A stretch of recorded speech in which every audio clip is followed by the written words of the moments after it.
Tonight, Tennessee prosecutors are reporting two of their own for an investigation of possible wrongdoing.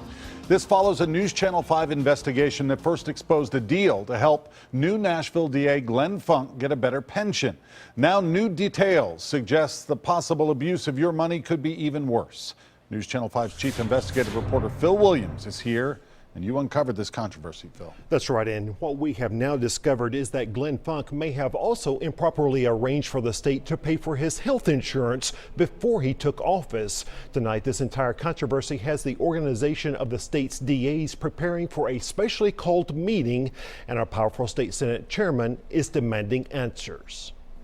These are taxpayer dollars, and someone needs to answer for these allegations. That was Senate Judiciary Chairman Brian Kelsey's reaction to the controversy first exposed by News Channel 5 Investigates involving Nashville DA Glenn Funk and the effort to help him boost his state pension.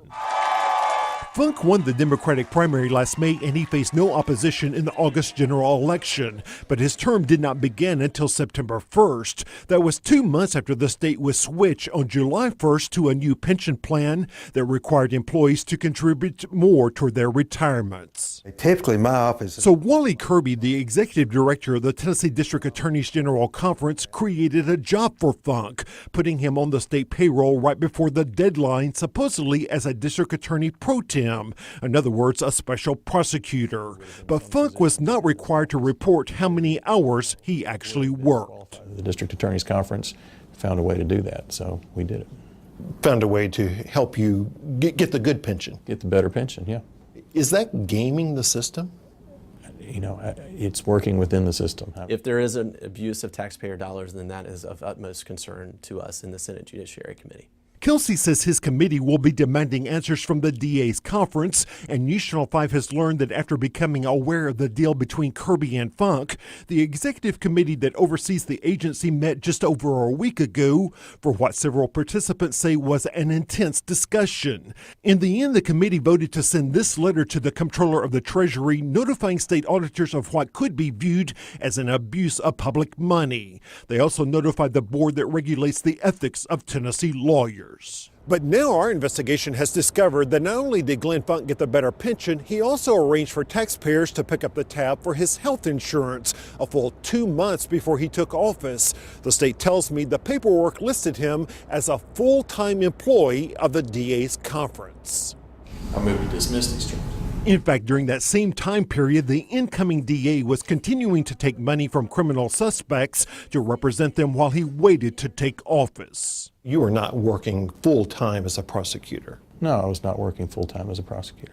But News Channel 5 Investigates obtained this form that the DA's conference submitted to pension officials, signed by Funk himself, that listed him as a full-time employee. The head of the DA's conference blamed one of his staff for checking the wrong box. And while that made no difference in his pension, state rules suggest Funk would not have been approved for health insurance if he had not claimed he was a full-time state employee.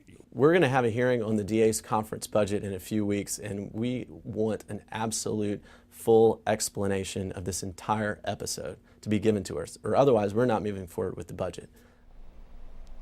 Now tonight, Glenn Funk is not commenting on what we have now discovered, and so far the state has not been able to tell us whether he had an individual insurance plan or a more expensive family plan. Still, every single DA from across Tennessee has been summoned to what has been described as a mandatory meeting in the morning to discuss what to do next, Rory. Wow. And have you, Phil, been able to determine whether Funk actually did any work when he had that part-time job? Well, what we know is that he got paid just over $4,000 over 2 months, and he was assigned just one case out of Rutherford County. He wasn't required to report his hours, so we can't look at that.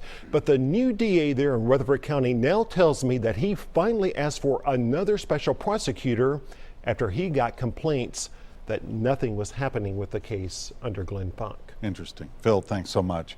If you'd like to see the letter that the DA's conference just sent to state auditors, go to our website. That and Phil's original story posted on newschannel5.com.